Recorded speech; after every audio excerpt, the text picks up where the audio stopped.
Normalmente all'interno, delle aziende, quando viene fatto un processo di riorganizzazione, o quando viene richiesto o è necessario un processo di riorganizzazione, che cos'è che si fa? Si cerca di fare un'analisi, almeno ci auguriamo che almeno questa venga fatta, dopodiché si parte con tutto il processo riorganizzativo. Quanti di noi, siamo abituati ad osservare, anziché i problemi, ad osservare il potenziale che c'è? Guardate, nella normalità è molto più facile vedere ciò che non funziona di vedere ciò che potrebbe funzionare.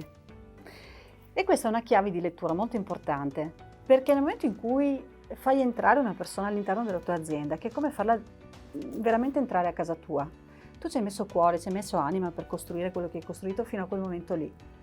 E ti arriva il consulente che ti dice, sai, c'è questo che non va, questo che non va, quell'altro che non va, quell'altro che non va. Attenzione, che non vuol dire che non si debba anche osservare ciò che non funziona.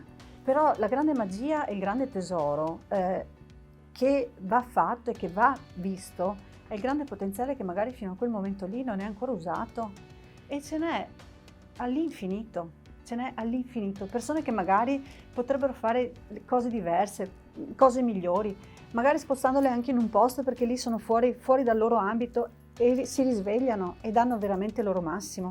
Funzioni che magari non ti eri manco inventato e invece potrebbero esserci all'interno dell'azienda e ti potrebbero veramente dare un grande valore aziendale sia nel mercato, in termini competitivi, in termini anche di innovazione.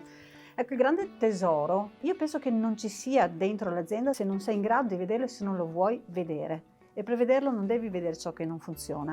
Io dico sempre, noi siamo l'isola che non c'è, come Peter Pan. Se mi immagino Peter Pan che cos'è che faceva?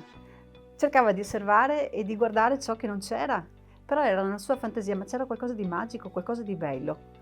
Ecco, entrare nelle aziende con questo punto di vista, nel cercare, nel voler vedere ciò che di potenziale c'è, che non è ancora stato utilizzato, ecco, questo è il nostro grande valore.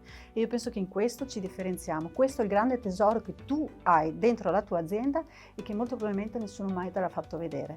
E tu, abituato come sei a gestire i problemi, non ti sei neanche più accorto di averlo. Enorme, enorme, enorme tesoro nascosto.